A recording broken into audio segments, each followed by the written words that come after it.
"Sir, don't open that door." The small voice stopped Alessandro Moretti's hand just before his fingers touched the brass handle. He slowly turned around. Standing in the bright marble hallway was 6-year-old Clara Romano, the housekeeper's little daughter. Her dark curls were slightly untidy, and both of her small hands were pressed nervously against the front of her simple blue dress. Behind her stood her mother, Sofia, still holding a folded bedsheet against her chest. Clara was not looking at Alessandro's face. She was staring at the closed wooden door. "Why shouldn't I open it?" Alessandro asked. Clara swallowed. "Because Matteo is inside." The name changed something in Alessandro's expression. Matteo was his 9-year-old son, the quiet little boy who had barely spoken since his mother died 2 years earlier. Alessandro looked back at the door. A thin line of warm light was visible beneath it. This room had once belonged to Elena, Alessandro's late wife. She had spent countless afternoons inside it teaching Matteo how to play the piano. After her death, Alessandro had ordered the room locked. No member of the household was permitted to enter it, but someone was inside now. "Why is my son in there?" Alessandro asked. Clara's eyes filled with worry. "He made me promise I wouldn't let you see him crying." Sofia immediately stepped forward. "Clara, that is enough. Come away from the door." But before Clara could move, a faint sound came from inside the room. Someone was crying. Not loudly. It was the painful, controlled crying of a child trying desperately not to be heard. Alessandro's hand slowly fell away from the handle. Then Matteo's voice came through the door. It was weak and broken, but it was unmistakably his. "Mama, I got the highest marks in my class today." The hallway became completely still. Alessandro had not heard his son speak more than a few words in almost 2 years. Inside the room, Matteo took an uneven breath. "I wanted to show Papa my report card, but he didn't come to breakfast again." Alessandro closed his eyes for a moment. That morning he had left the mansion before Matteo woke. There had been meetings waiting for him, documents to review, and people demanding decisions. He had told himself his son would understand. Matteo continued speaking to the mother who was no longer there. "I try not to cry in front of him because Clara says grown-ups get sad when children cry." Clara lowered her head. Then came the sentence that quietly broke something inside the most powerful man in the city. "Sometimes Papa looks at me the same way he looks at your empty chair. I think seeing me reminds him that you died. Maybe that's why he doesn't want to be my father anymore." Sofia covered her mouth. Clara's tears finally slipped down her cheeks. Alessandro did not open the door. For the first time in years, he did not force his way into a room simply because it belonged to him. Instead, he slowly lowered himself onto the floor outside it, his back resting against the wall. On the other side of the wooden door, his son was speaking to a small voice recorder that still contained one of his mother's old messages. Alessandro now understood why the room had been unlocked. Every Thursday afternoon, Clara had secretly taken the old spare key from the locked housekeeping cabinet and given it to Matteo. Thursday had been the day Elena used to teach her son piano. Matteo came here once a week, sat beside the silent instrument, and told his mother everything he had been unable to tell his father. His grades, his fears, his loneliness, and the terrible belief that Alessandro blamed him for Elena's death. Clara looked at Alessandro sitting silently outside the door. "Sir?" she whispered. He raised his eyes toward her. "Does Matteo come here often?" Clara nodded. "Every Thursday. And you knew?" He didn't have anyone else to talk to. There was no accusation in her voice. That made the words hurt even more. Alessandro looked toward Sofia. "You allowed this?" Sofia held his gaze, even though she was clearly frightened. "I discovered it 3 weeks ago," she answered quietly. "I was going to tell you, but when I saw Matteo sitting beside the piano, talking to his mother's recording, I couldn't take that away from him before I knew what you would replace it with. Alessandro had spent his entire life surrounded by people who told him what he wanted to hear. A housekeeper had just told him the truth no one else had dared to speak." From inside the room came another soft sob. Alessandro turned back toward the door. He could open it. He could tell Matteo to stop crying. He could pretend the painful moment had never happened. Instead, he placed his palm flat against the wood and spoke gently. "Matteo?" The crying stopped. For several seconds, there was complete silence on the other side. Then the little boy whispered, "Please don't be angry, Papa." Alessandro lowered his head. I'm not angry with you. Are you going to lock Mama's room again? Alessandro looked at Clara, then at Sofia before answering. No, another silence followed. This time it did not feel empty. Alessandro kept his hand against the door. I heard what you said about me. Matteo did not respond. Alessandro's voice became unsteady. You were wrong about one thing. Looking at you does remind me of your mother, but not because I blame you for losing her. He paused, struggling to say aloud what he had buried for 2 years. I stayed away because you have her eyes. And every time I looked into them, I remembered how much I still missed her. A small movement came from inside, Alessandro continued. But that was my pain to carry. I should never have made you believe it was yours. The handle moved gently from the other side. The door did not open completely, only a few inches. Through the narrow opening, Alessandro saw one tearful gray eye looking back at him. For the first time in 2 years, father and son looked at each other without an empty chair, a servant, or a closed heart standing between them. Alessandro did not reach for the door. He waited for Matteo to decide whether to open it. The gap slowly became wider. Matteo stood inside wearing his school uniform. His tie had been pulled loose, and his dark hair was untidy from repeatedly running his hands through it. In one hand he held a folded report card. In the other, he held Elena's small silver voice recorder. The room behind him looked untouched by time. A thin layer of dust rested over the shelves, but the piano had been carefully wiped clean. Elena's pale green shawl still hung over the back of the bench. A framed photograph of her and Matteo stood beside an old metronome. The curtains were open, allowing afternoon sunlight to enter the room in long golden strips. Matteo lowered his eyes. I didn't break anything. Alessandro felt the sentence like a hand closing around his heart. His son believed the greatest concern would be the furniture. I know, Alessandro said. I only come on Thursdays. I know that now. I put the key back every time. Alessandro glanced briefly at Clara. The little girl pressed her lips together, uncertain whether she was also in trouble. No one is being punished, he said. Matteo studied his father's face as though searching for the hidden condition behind those words. Not even Clara? Not even Clara. Clara released a breath. Alessandro remained seated on the hallway floor, making himself lower than his son. He could have risen, but Matteo was still holding the door as if he might close it again at the first wrong movement. May I come inside? Alessandro asked. The question surprised everyone. This was Alessandro's house. People normally waited for his permission before entering a room. Matteo looked down at the report card in his hand. Will you be angry if I cry again? No. Will you tell me boys shouldn't cry? No. Will you leave when I stop? Alessandro could not answer immediately. That hesitation was enough to make Matteo's expression fall. Alessandro saw it and spoke quickly but honestly. I don't know how to do this properly, he admitted. I don't know what I should say or where I should sit, but I won't leave because you stop crying. Matteo's fingers loosened around the edge of the door. He stepped aside. Alessandro entered the music room for the first time since Elena's death. The scent of her perfume was gone. He had known it would be, but some foolish part of him had still expected it to remain trapped in the curtains. Instead, the room smelled of polished wood, old paper, and the faint lavender soap Sofia used when cleaning the adjoining hallway. He stopped beside the piano. Memories arrived too quickly. Elena sitting on the bench, laughing when Matteo struck the wrong key. Elena turning toward Alessandro and asking him to sit with them. Alessandro checking his phone and promising, next time. There had always been a next meeting, a next phone call, a next problem that could not wait. He had believed there would also be endless next times with Elena. There were not. Matteo sat on the bench and placed the report card beside him. Alessandro chose the chair near the window rather than taking Elena's place at the piano.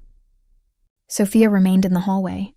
Clara slipped inside and sat cross-legged on the rug near Matteo's feet, still acting as the silent guard of his secret sadness.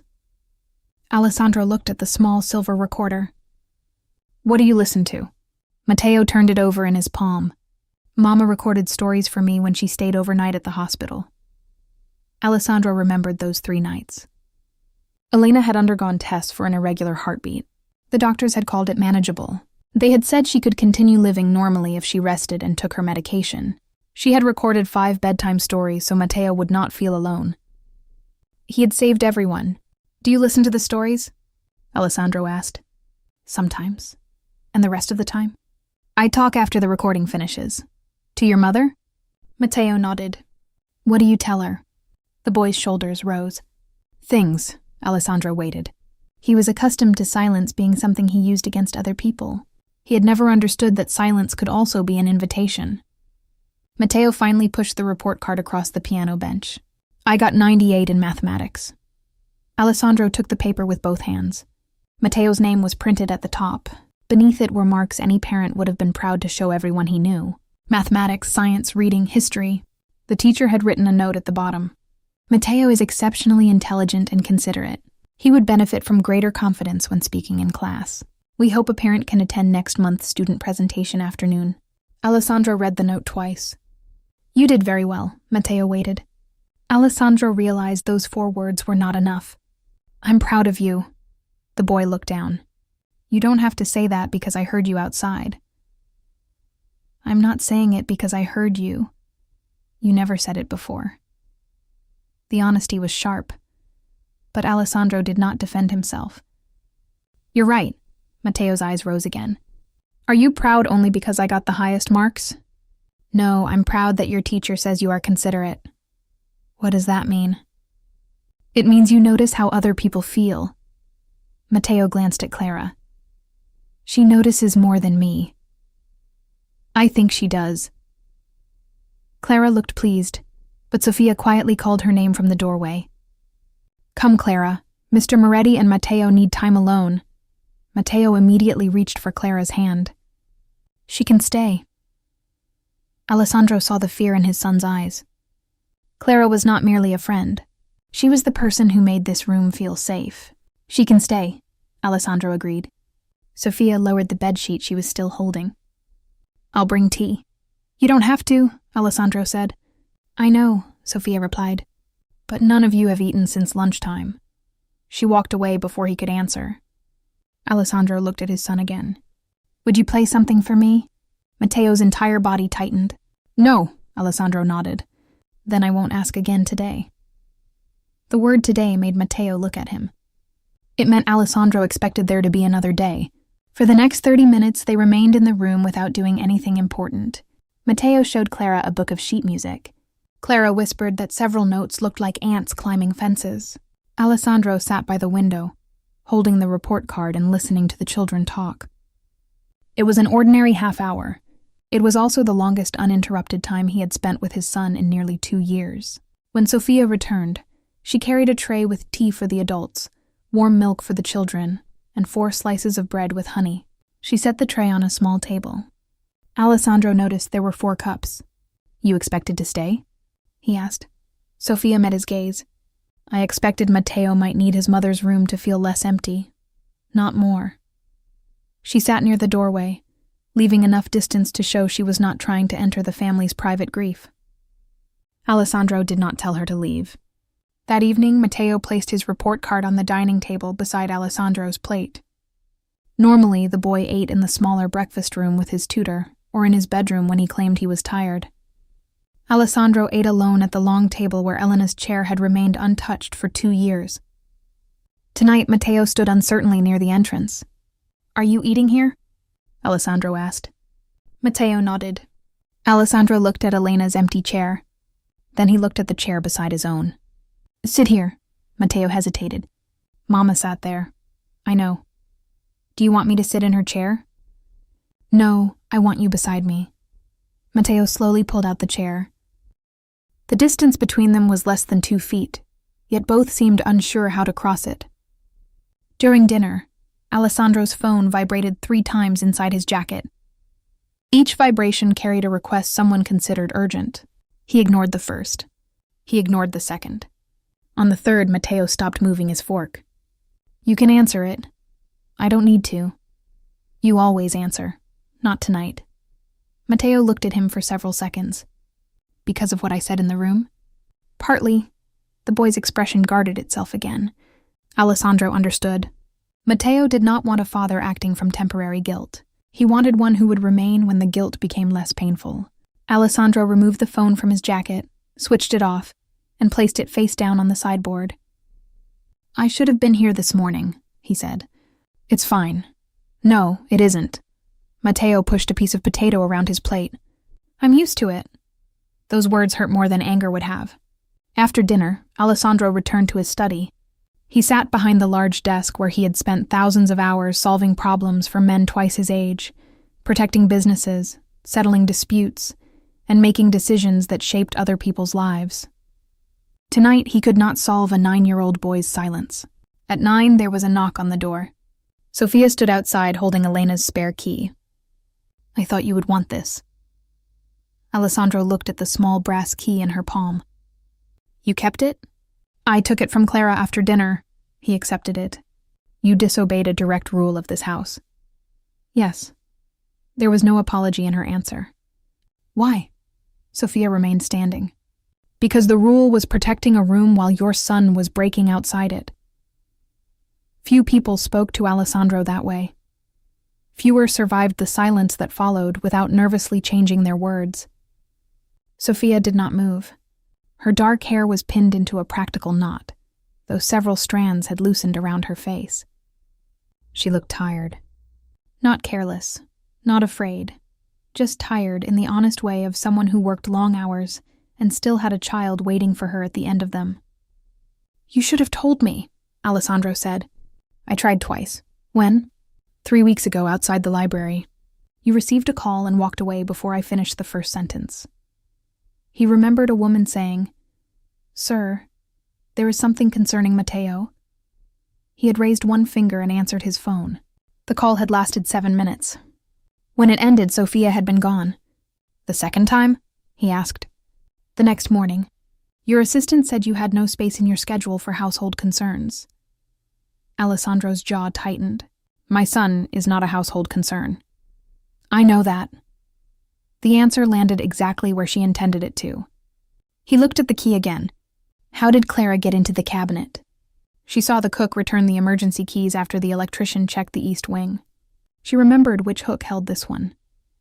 Your daughter notices too much. She notices what adults assume children cannot understand. He leaned back in his chair. "You knew Matteo was speaking to Elena's recorder." "Yes." "And you believed allowing it was healthy?"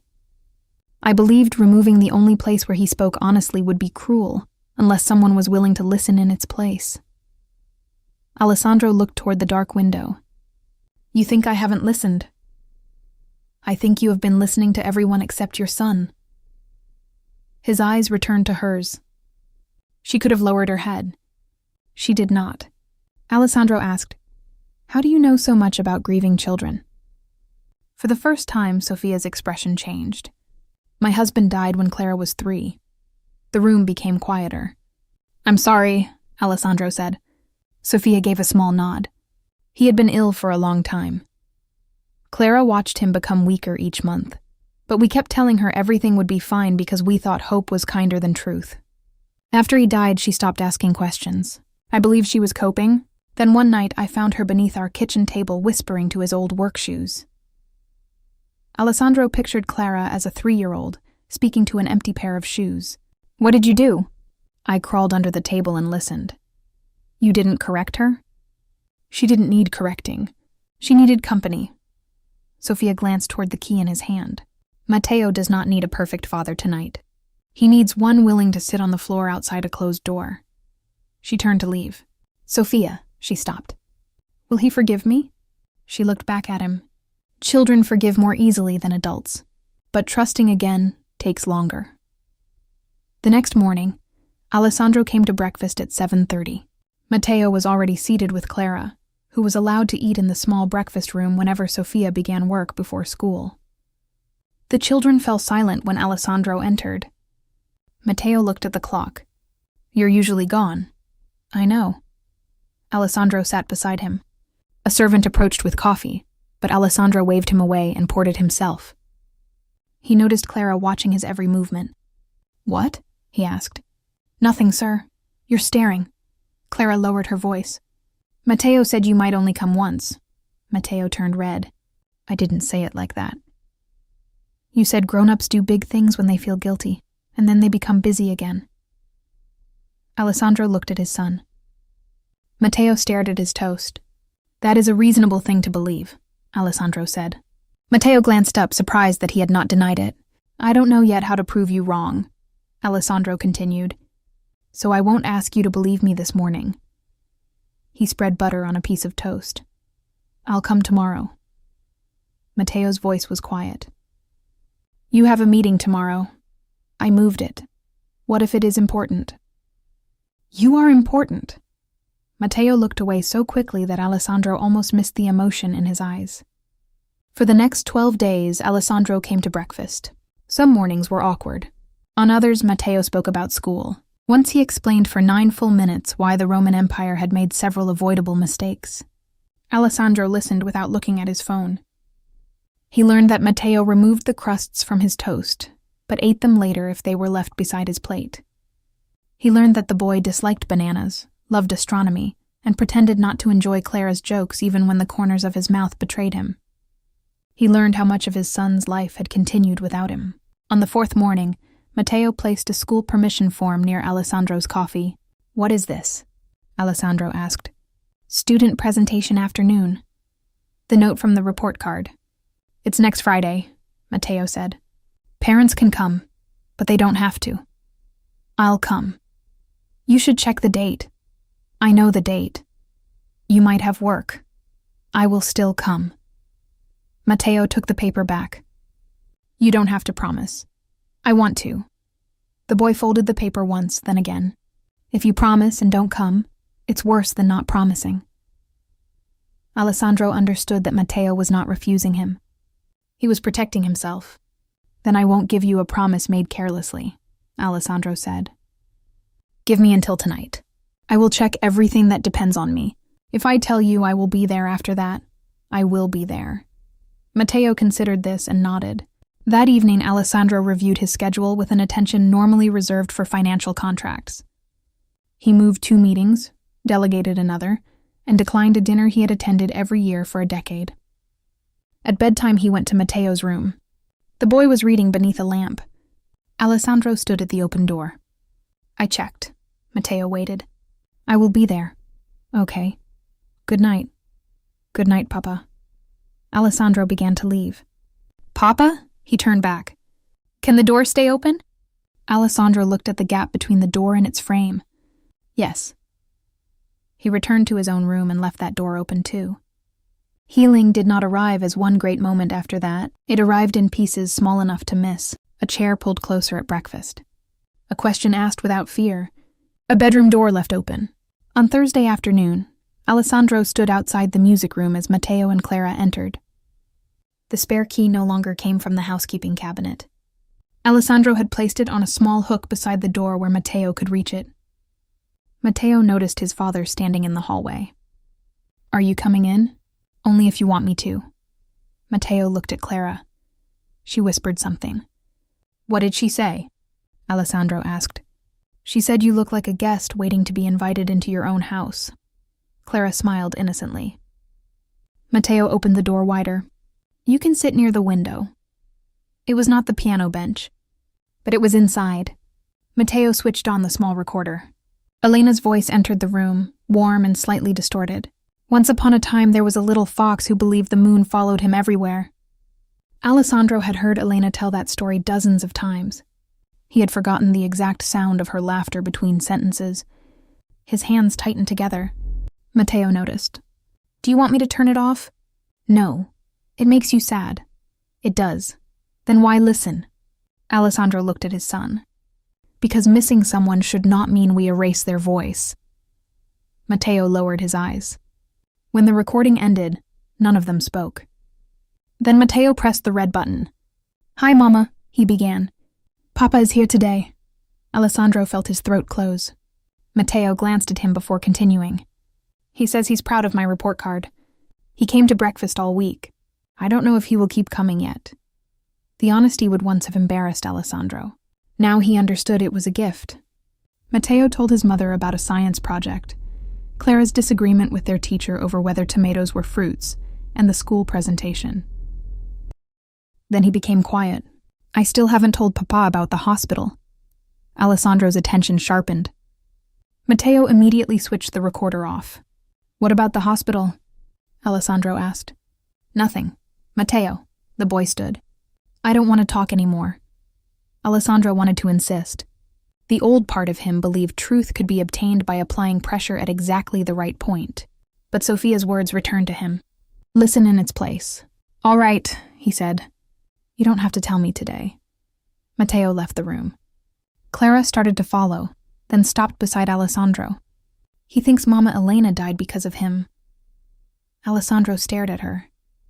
"What?" Clara looked toward the hallway to make sure Matteo could not hear. "He made me promise not to tell." "Then why are you telling me?" "Because some promises make the sad thing bigger." Before Alessandro could ask more, she hurried after Matteo. He found Sofia in the laundry room folding towels. "Why does Matteo believe Elena died because of him?" The towel slipped from her hands. "You didn't know?" "No," Sofia looked toward the doorway. "He told Clara a few months ago. I only know what Clara repeated to me." "Tell me." Sofia placed the towel on the table. "On the day Elena died, she was feeling unwell. Matteo had a small music program at school. He begged her to attend because you were away at a meeting." Alessandro remembered. Elena had called him twice that morning. He had been sitting with 6 men around a conference table. He rejected the first call. On the second, he sent a message. "I'll call when I'm finished." By the time he called, she was in an ambulance. Sofia continued carefully. Elena went to the program. Later that evening, she collapsed. At the hospital, Matteo overheard a nurse say that physical exhaustion might have worsened her condition. He decided that asking her to attend caused her death.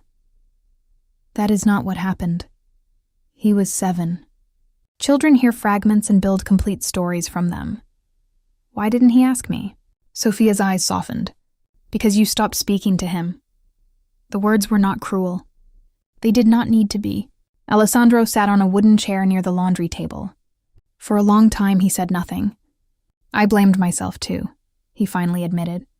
Sofia waited. "She called me that morning. I didn't answer. You were working.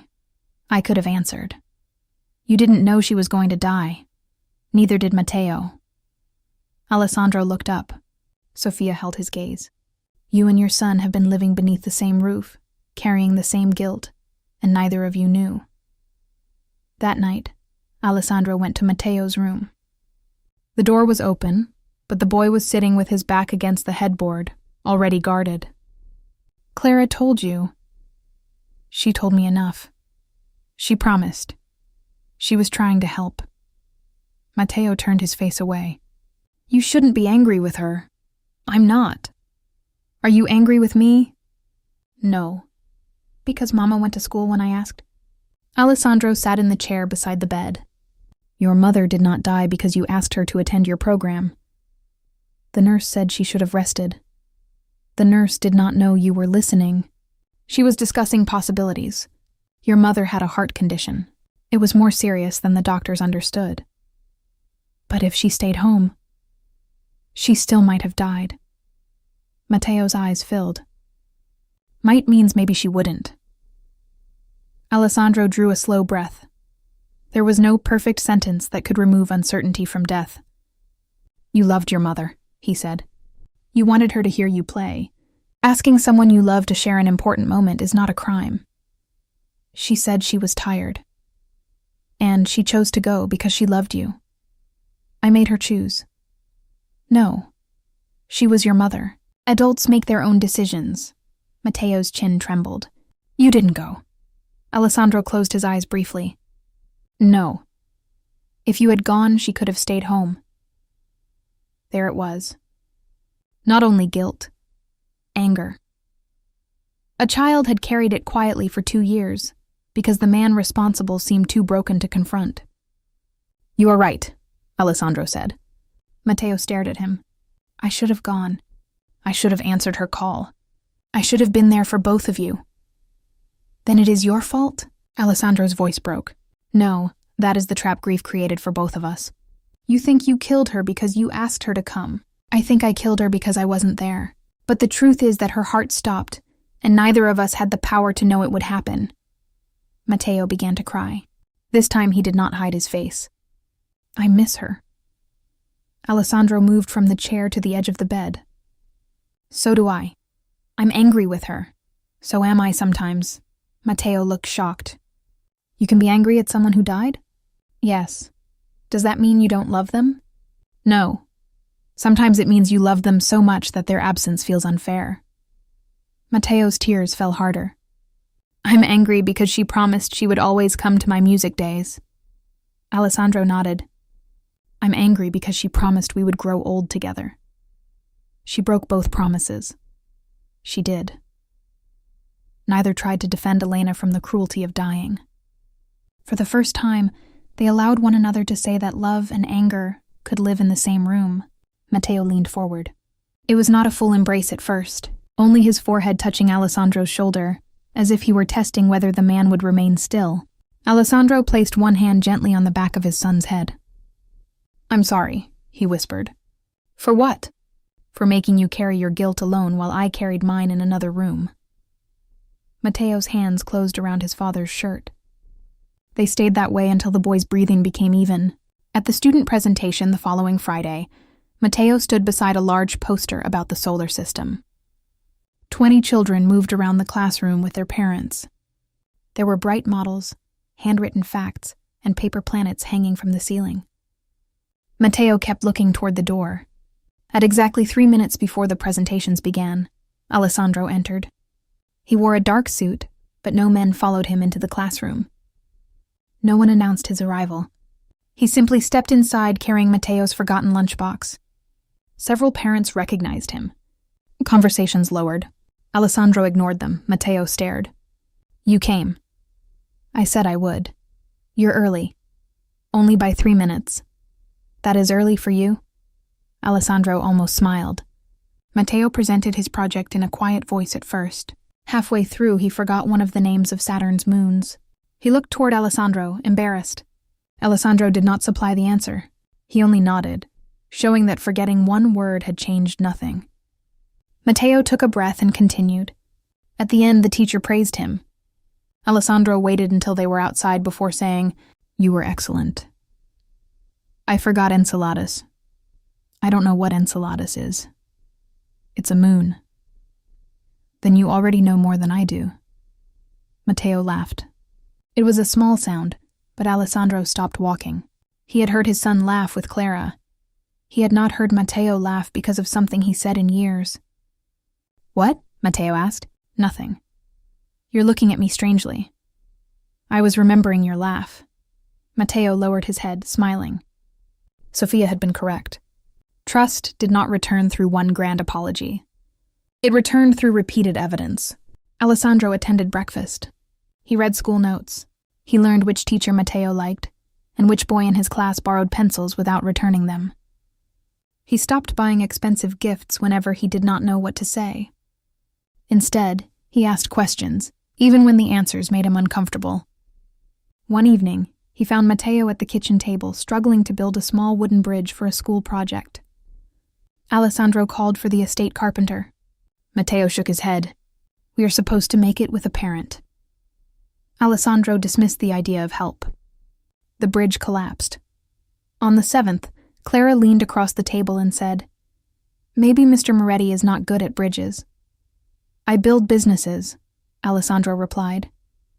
Bridges are harder, she said seriously. Sofia hid a smile behind her cup. They eventually finished a crooked bridge strong enough to hold 3 textbooks. Matteo wrote both their names on the bottom. Weeks passed. The door to the music room remained open every Thursday.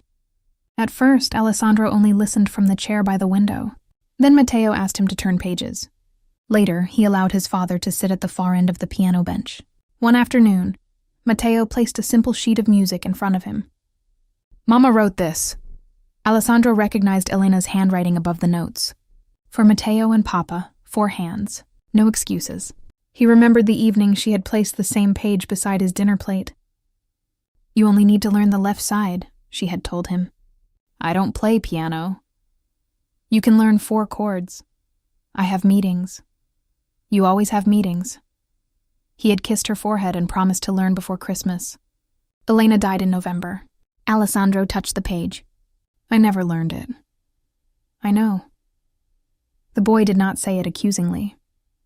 The quiet acceptance was worse. Will you teach me? Alessandro asked.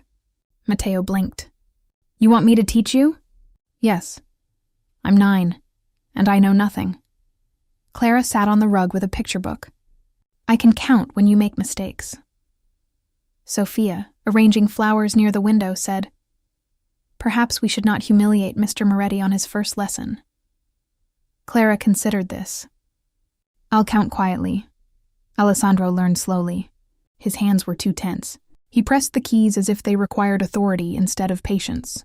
Matteo repeatedly moved his fingers into the correct position. No, Papa, gently. I am being gentle. The piano disagrees. By the 4th lesson, Alessandro could play the opening chords without stopping. By the 6th, Matteo trusted him enough to complain openly. By the 8th, their music no longer sounded like 2 separate people arguing with the same instrument. During those afternoons, Sofia often worked near the music room. Sometimes she brought tea. Sometimes she sat with Clara and repaired a loose button while father and son practiced. Alessandro began to notice her in ways that had nothing to do with her work. She never rushed Clara's questions. She did not tell Matteo to be grateful for his father's efforts. She allowed the boy to remain cautious. When Alessandro made a mistake, Sofia did not soften it with praise. She simply gave him room to try again. One evening, after the children had gone upstairs, he found her closing the curtains in the music room. Thank you, he said. For what? For not telling Matteo he had to forgive me. Sofia pulled the final curtain halfway, leaving the last of the sunset visible. Forgiveness that is demanded becomes another burden. You speak as though you have forgiven everyone. A faint sadness passed across her face. I haven't. Your husband? He didn't choose to die. Then who? Myself. Alessandro waited. When Daniel became ill, I spent so much time being strong that Clara never saw me grieve. I thought I was protecting her. After he died, she began comforting me because she believed adults could break if children told the truth. Alessandro remembered Matteo saying the same thing inside the locked room. I taught Clara that without meaning to, Sofia continued. She learned to watch my face before speaking about her father. You changed. I am trying. He looked toward the piano. So am I. For a moment, neither spoke. The silence between them was not empty. It was careful. At the end of the school term, Matteo brought home a letter announcing the annual family music evening. Students could perform with a parent, sibling, or guardian. Matteo placed the letter inside a drawer. Clara found it 2 days later while searching for a missing blue pencil. You should perform with your papa, she said. No. You practice every Thursday. That's different. How? No one watches. Clara sat on the floor beside his desk. Are you afraid he will make a mistake? I'm afraid he won't come. He came to the science day. That was one day. He comes to breakfast. He could stop. Clara's voice softened. Anyone can stop. Matteo looked at her. That isn't helpful. My mama says loving people is scary because they can leave even when they don't want to. Matteo's anger disappeared. Clara picked up the music night letter. But if you never ask them to stay, you spend the whole time alone before they even go. Matteo took the paper back. That evening, he left it beside Alessandro's coffee. Alessandro read it. Do you want to perform? Matteo shrugged. That isn't an answer. I don't know. Do you want me to perform with you? Another shrug. Alessandro folded the letter. I would like to. Matteo looked at him. You might be busy. I will make room. What if something important happens? Alessandro understood the question beneath the question. What if someone else needs you more? Then someone else will handle it. What if only you can? He answered honestly. Very few things in my life truly require only me. I used to pretend everything did because being needed at work was easier than being needed at home. Matteo studied his father. Will you promise? Yes. Matteo held out his hand. Not for a handshake. For the letter. Alessandro did not give it back. I'm keeping this one. Why? So I don't pretend I forgot. The family music evening was scheduled for 6 o'clock on a Friday. At 4:30 that afternoon, Alessandro sat in his office across from 3 senior advisors. An important financial agreement had developed an unexpected problem. The men around the desk spoke urgently. "This cannot wait until Monday," one insisted. Alessandro looked at the clock. For most of his life, urgency had been enough to control him. Other people's emergencies became proof that he mattered. At 5, his assistant entered and quietly reminded him about the school. One advisor shook his head. "We need another hour." Alessandro gathered the documents. "You have until tomorrow morning to prepare 3 solutions." The men stared. "You're leaving?" "Yes. This agreement affects half our operations. My son is expecting me." No one argued again. Alessandro arrived at the school at 5:40. Sofia and Clara were waiting in the front row. The chair beside them had been kept empty. Clara pointed at it. "We saved it." Alessandro sat.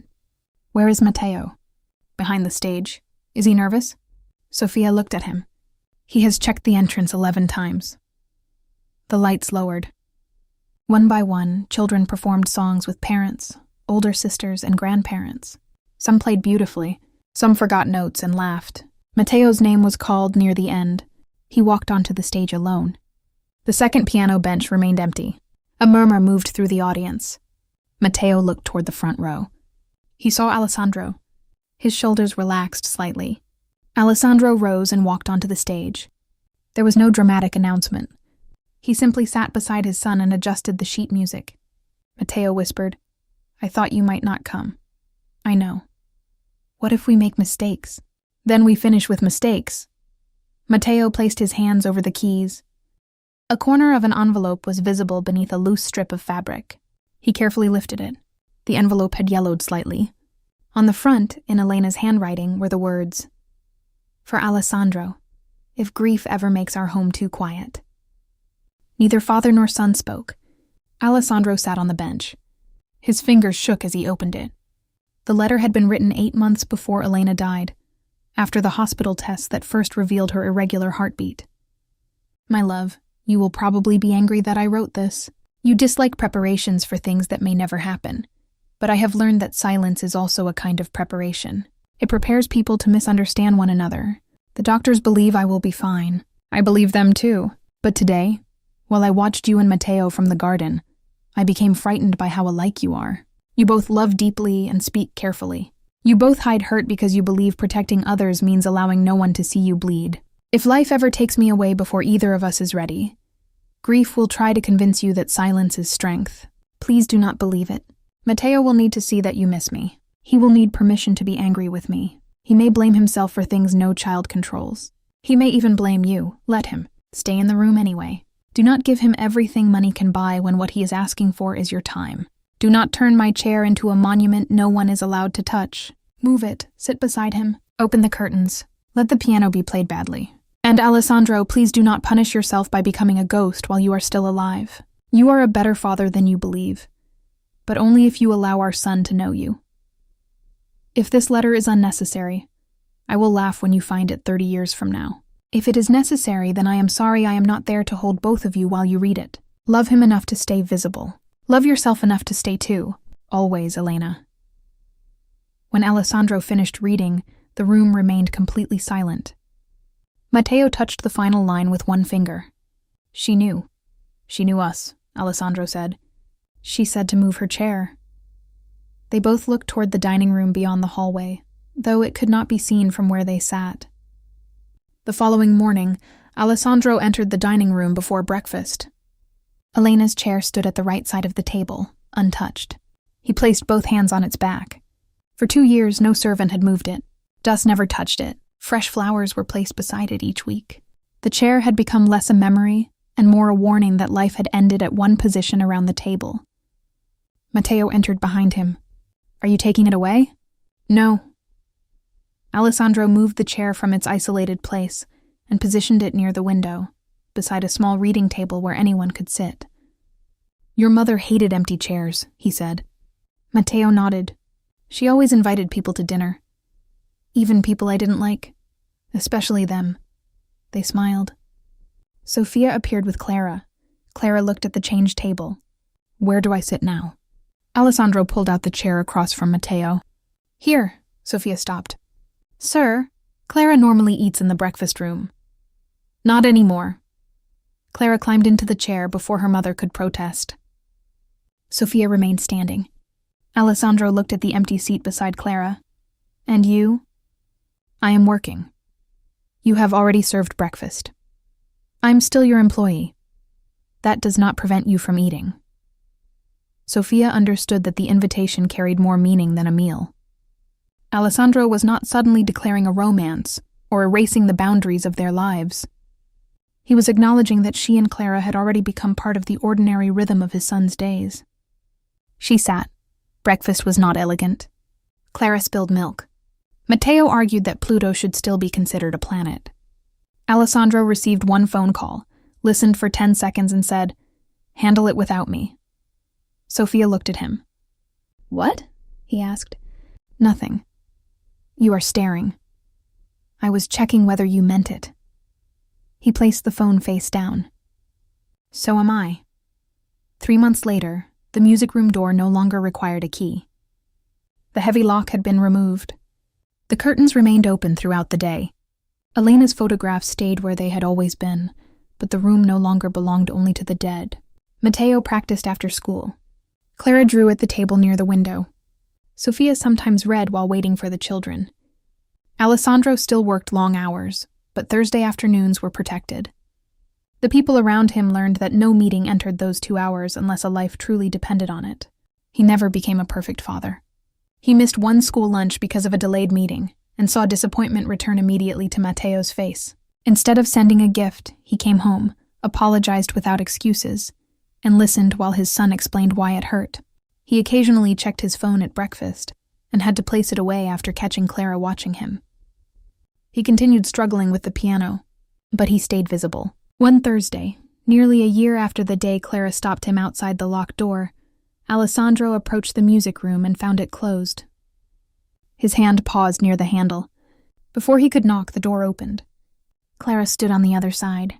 She was now 7 and wore her school uniform. "Sir, you're late. By 2 minutes. Matteo says 2 minutes is late." From inside, Matteo called, "It is." Alessandro stepped forward, but Clara kept one hand on the door. "Wait." He looked down at her. "Why?" She smiled. "Last time I told you not to open this door because someone was crying." Alessandro's expression softened. "And today? Today they're waiting for you." She opened it completely. Matteo sat at the piano. Elena's letter had been framed beside the sheet music. Sofia stood near the window, sunlight falling across her face. On the small table waited 4 cups and a plate of honey bread. No one was crying. Alessandro entered. Clara reached for the door as if to close it behind him. "Leave it open," he said. "The music will go into the hallway." "I know. It might disturb everyone." Alessandro looked at Matteo, who was waiting beside the empty space on the piano bench. "Let it reach every room." Clara released the handle. Alessandro sat beside his son. Matteo placed the old duet in front of them. "From the beginning?" he asked. Alessandro rested his fingers over the keys Elena had once asked him to learn. From the beginning. They started to play. The melody traveled out through the open doorway, down the marble hallway, past the dining room where no chair remained untouched, and through a house that had once mistaken silence for strength. Alessandro Moretti had spent years believing his greatest responsibility was to keep every danger outside his walls. He had never understood that loneliness could grow safely inside them. It required no broken window, no unlocked gate, only an empty chair, an unanswered call, and a father who loved his son too much to let the child see him grieving. In the end, it was not power that saved their family. It was a 6-year-old girl standing before a closed door and refusing to let one lonely child remain unheard. Sometimes the people who change our lives do not arrive with grand answers. Sometimes they simply notice the crying behind a door everyone else has learned to walk past. And sometimes healing begins with the courage not to enter by force, but to sit outside, place your hand against the wood, and quietly ask the person you love whether they are ready to let you in.